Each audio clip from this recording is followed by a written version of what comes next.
글 읽고 책 보고 그림 보는 화가 경영학자 채널입니다. 환영합니다. 오늘은 인생 제2막을 준비하는 그대에게 두 번째 시간입니다. 우리 모두 살아가야 할, 그리고 살아가고 있는 인생 제2막의 의미를 생각하고 또 어떻게 하면 성공적인 인생 제2막을 살아갈 것인가 라는 데 대한 글입니다. 오늘은 행복한 인생 제2막을 위하여 그리고 파랑새를 찾아서 두 개의 글을 읽도록 하겠습니다.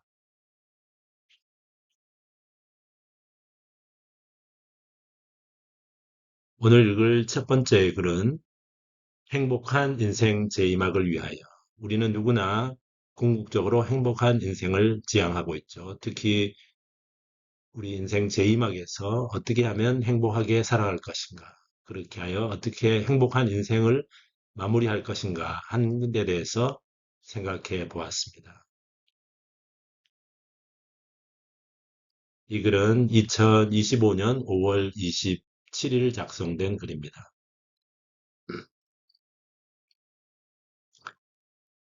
성공이란 말은 좋은 말입니다. 누구나 성공하기 위해서 노력합니다. 그러나 우리가 지향하는 목표가 무엇이냐에 따라 성공을 위한 노력도 그 결과도 완전히 다른 것이 됩니다. 우리의 인생이 성공적인 것이 되기 위해서는 우리에게 성공이란 무엇인가 먼저 생각하지 않으면 안 됩니다.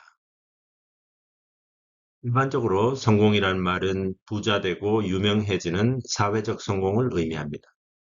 누구나 젊은 시절 그러한 성공을 꿈꾸며 젊음을 바쳐 노력합니다. 젊음 하나로도 그러한 성공이 손에 잡힐 듯 합니다. 아직 젊기에 목표를 이루기 위해 노력하는 모습은 청춘을 아름답게 만듭니다.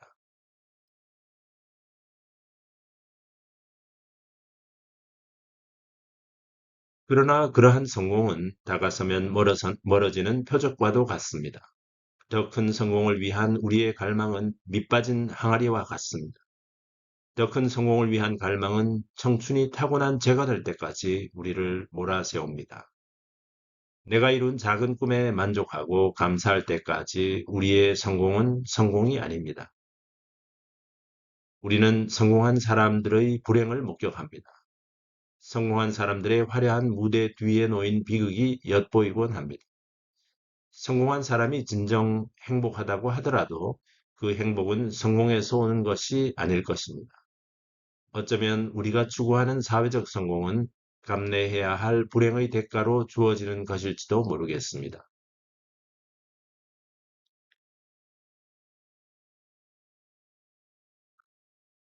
인생 제2막을 성공적으로 마무리하기 위해서는 우리가 추구할 성공이 무엇인지 분명히 하지 않으면 안 됩니다. 젊은 시절 우리를 갈망으로 불태웠던 사회적 성공이 우리의 목적지가 될 수는 없습니다. 단지 에너지가 고갈되어 가기 때문만은 아닙니다. 이제는 조용히 돌아와 행복으로 우리 인생을 채워가야 할 때입니다. 더 크고 많은 것을 추구하지 않고 주어진 것에 감사하고 만족할 때입니다. 우리의 행복은 더 크고 많은 것과 함께 주어지는 것이 아니라 작은 것에 만족하고 감사할 때 주어지는 보너스와 같은 것입니다.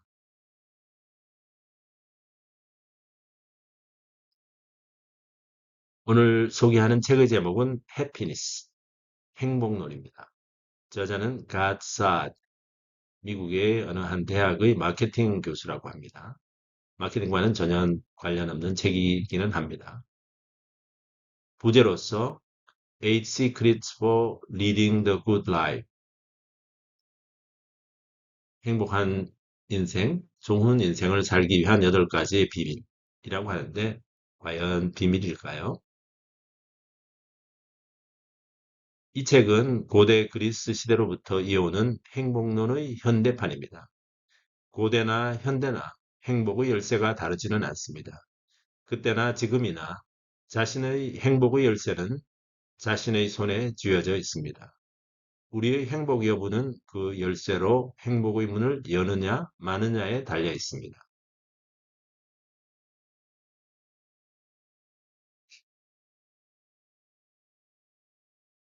오늘 두 번째 읽을 글은 파랑새를 찾아서 라는 제목의 글입니다. 우리가 흔히 행복을 파랑새로 비유하죠. 우리가 행복하기 위해서는 어떻게 해야 하는가 하는 데 대해서 생각해 보았습니다. 이 글은 2025년 5월 29일 작성되었습니다.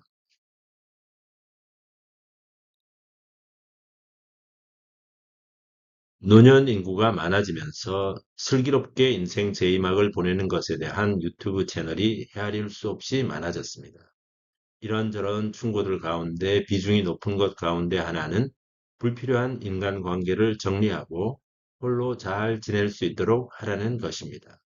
자식도 믿지 말고 심지어 배우자도 믿지 말라는 것입니다. 사실 젊을 때도 그렇지만 나이가 들면서 더욱 주위 사람들에게서 상처를 많이 받습니다. 대인관계가 많으면 더 많은 상처를 받을 수밖에 없습니다. 그러니 상처 주는 말을 시도 때도 없이 해대는 사람과는 빨리 관계를 끊어야 합니다. 그리고 꼭 필요하지 않은 대인관계는 줄여 나가야 합니다.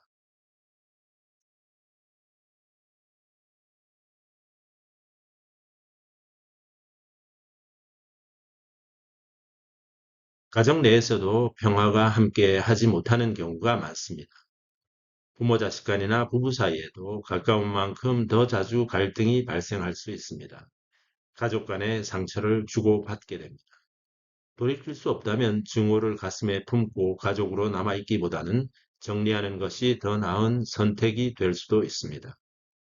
그러나 그것으로 이야기가 끝난다면 그것은 결코 슬기로운 인생 제이막이 될 수는 없습니다. 상처받을 가능성이 두려워 인생에서 가장 값진 보물을 포기하는 꼴이 됩니다. 그냥 도덕적인 이야기가 아니라 행복에 관한 수많은 과학적 연구에서도 하나같이 나오는 결론은 행복은 좋은 인간관계 없이는 불가능하다는 것입니다.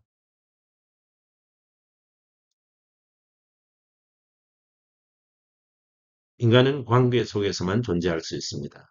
관계가 없는 인간은 존재하지 않거나 인간이 아닙니다. 상처를 주고받는 나쁜 관계도 있지만 관계 속에서만 인간은 행복할 수 있습니다. 그것은 인간 본성의 뿌리입니다.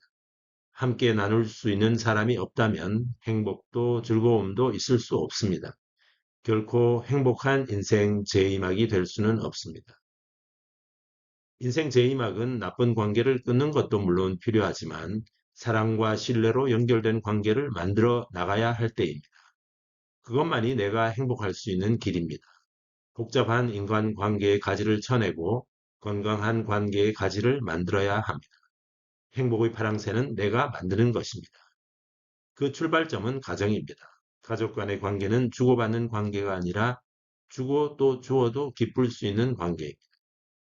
사랑은 받는 것이 아니라 주는 것이기에 가족 구성원의 관계야말로 아름다운 사랑의 관계가 될 수 있습니다.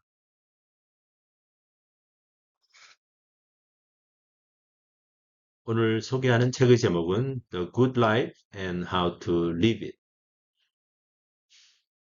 좋은 인생이란 무엇이고 어떻게 좋은 인생을 살 것인가 하는 제목이 붙어 있습니다. 저자는 로버트 월딩어 그리고 마크 슐츠 두 사람 다 하버드 대학 교수이고 행복에 관한 세계에서 가장 오래된 20세기 초반에 시작해서 지금도 계속되고 있는 현재 연구 책임자로 되어 있습니다. 부제는 Lessons from the World's Longest Study on Happiness. 행복에 관한 세계에서 가장 긴 최장의 연구로부터 얻은 결론, 연구의 결과를 요약한 것이겠습니다.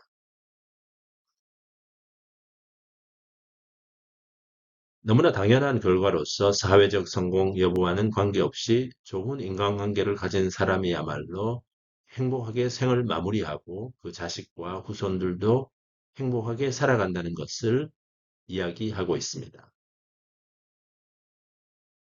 오늘은 여기까지입니다.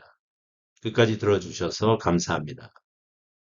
구독과 좋아요는 우리 채널 발전의 밑거름이 될 것입니다. 감사합니다.